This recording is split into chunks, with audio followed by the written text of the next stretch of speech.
Hi, this is the first presentation about BigConfig. The title "Escape the YAML Trap" is here to suggest the reason why BigConfig was created. So we're used to the code on the left side, and I think there are many problems, and BigConfig actually suggests the approach on the right side that I find more readable.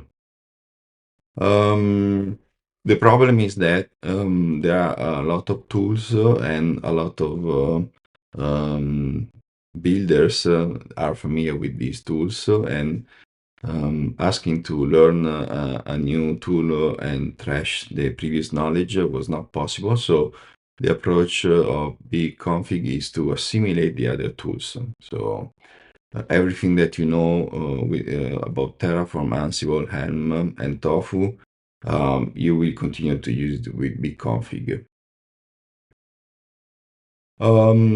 Here we talk about the build step. Like in JavaScript, the idea is that if we ask to add a tool to the stack of the builders, the best thing would be that this tool is like a cost zero abstraction. And so in this case, like in JavaScript, where you can use TypeScript instead of JavaScript, but it becomes completely invisible. The same thing happens with BigConfig. You continue to write your code in ACL or Clojure, but when you do Tofu apply or Tofu plan, the build step that transform the inputs in the outputs before running the command is totally invisible.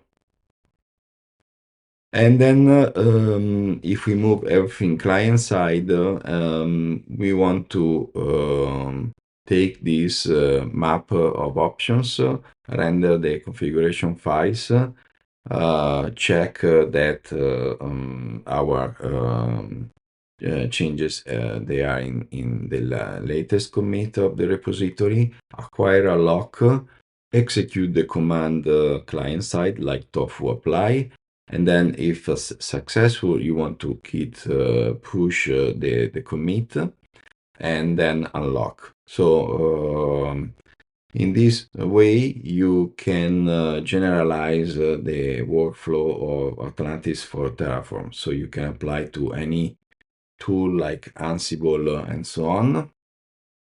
And also is different from the Terraform lock because it's a much higher level lock that it starts outside any workflow. So again, it's an invisible wrapper, so you don't need to type more. For example, if you create an alias tofu, you can execute this sequence of steps. So when you do tofu apply plus the other options you would pass to tofu, under the hood, all the steps we mentioned before that are happening. And this is the comparison, because if you use Atlantis, you commit yourself to commit-centric workflow. So you make a pull request, maybe someone's gonna to review this pull request. So the trunk-based development is not possible anymore. The commit is required after every change, and this is high tax on productivity. With BigConfig approach, where the lock is acquired client side, and there is it uses the tag system of Git to share the lock. This problem doesn't exist, so you can continue to use Tofu directly and interactively.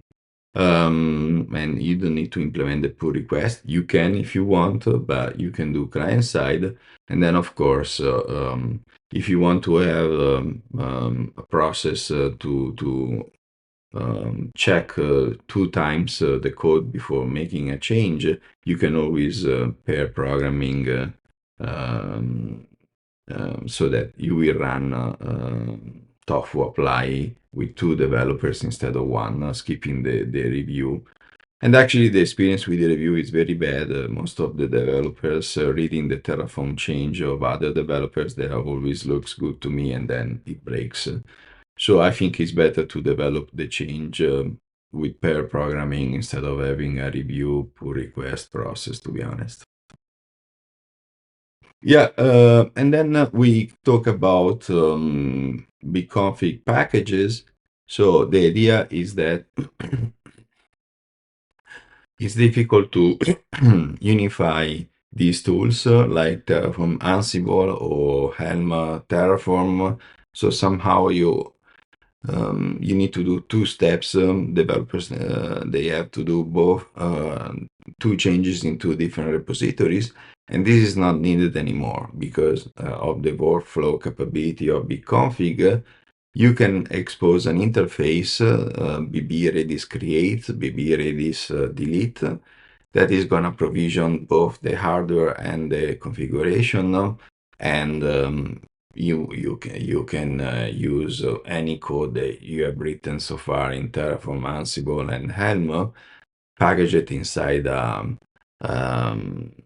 BigConfig package, share through Git, and you can even build abstraction of abstraction. So if Redis is part of a higher resource, more complex resource, you can compose these packages into bigger packages. You can also use for development with BigConfig system. So usually you need creating dev environment is not trivial. There are different tools, Docker Compose, Process Compose in Go, share scripts, so on and so forth.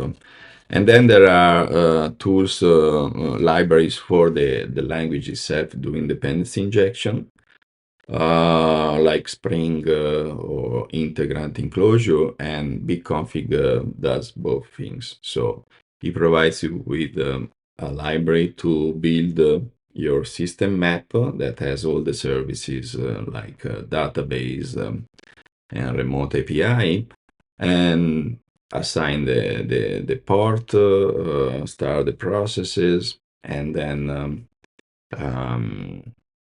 you can have the dependency injection you would use in other system with just BigConfig. So this is more for local development, and to put the application in production, you would start the application through BigConfig system. Then the other thing is that if we think about it, we are doing REPL development in Bash. Bash is a REPL, the REPL where you continuously switch between tabs, and the REPL-driven development in Lisp is better because you have 2 windows. One is the source code, and the other is the REPL itself. So automating things, introducing a BigConfig enclosure in operation brings the benefit of REPL-driven development to operations.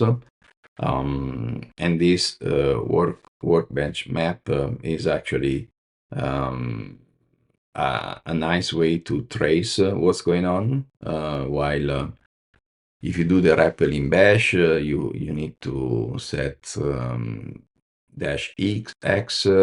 I mean, it's not trivial.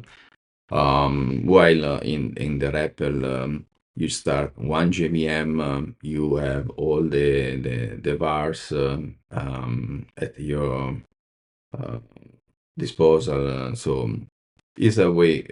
It's easier to debug things, to be honest.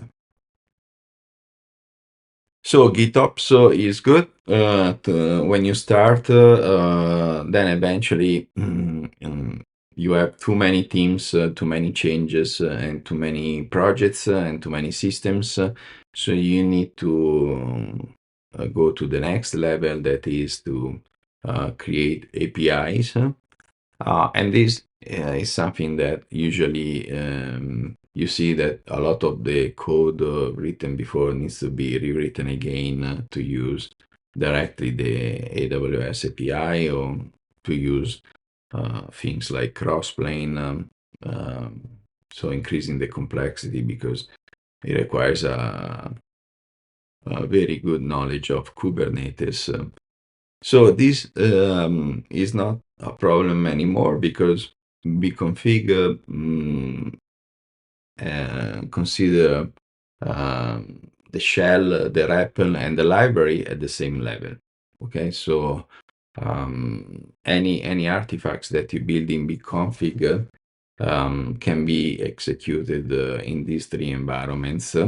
And long story short, an API like a control plane is just BigConfig executed with a scheduler to make sure that the infrastructure looks like the desired state.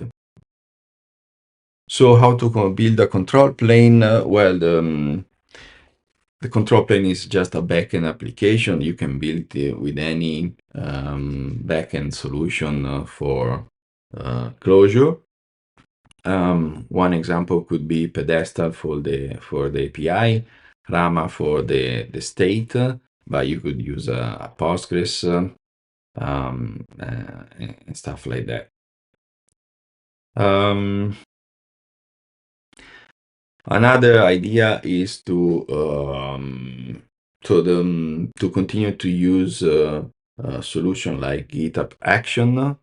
But the problem with GitHub Action is that when you have two approaches. Either you have the YAML file and you template the YAML file with BigConfig so that you don't repeat yourself. The other approach is that you move all the logic inside the Docker container, and so the GitHub Action is just a dumb runner. You don't put any logic in the YAML file, but the only thing to do is to collect 2-3 environment variables, maybe acquire the AWS credential using the GitHub YAML action for AWS. But then you move everything inside Docker container, and the reason is that you want to have parity between development and CI, so that if CI fails, you can just run a command like this one, that is taking your GitHub action YAML file, extract the one of the steps, that is the one that invokes Docker, and run it locally. And this is very convenient, especially if you have a self-hosted GitHub runner. That is my advice, to be honest, when you use GitHub Action. Because in that case, if you use system like Nix, the caching is worked out of the box. You don't need to learn new libraries to use a cache. So you have zero miss caches, because you do both remote development on that machine and continuous integration, because you can connect VS Code through SSH for development, and then you run in a different user also the GitHub Action Runner. Docker is shared, so a container built on that machine is immediately available to the GitHub Action. And then really, if it takes 3 seconds to run the test during development, it will also take 3 seconds during CI. And actually, what you see when we don't use a self-hosted runner is that just provisioning the environment to run the test of 3 seconds takes 30 minutes. That is, not very convenient. Okay, so BigConfig is a workflow. All the abstraction like packages and system, they are built on top of the core functionality that is the workflow. And the workflow is so generic, I guess everything can be expressed in terms of workflows. So even managing Dotfiles can be seen a workflow. And the approach that I like compared to Chemois or Stowe is that you have this multi-stage. So you start from a common bash RC, then you have the specific settings for macOS, then you render the secrets like the GitHub token, and then you push the dot file to the home directory. That's another use case for BigConfig. So yeah, so the idea is that there are templates that you can start with, so you don't need to write everything from scratch. Clojure-T BigConfig is the tools capability of the Clojure CLI. It's very, very convenient. Then there is the website, and that's it. So thank you for your time, and see you soon.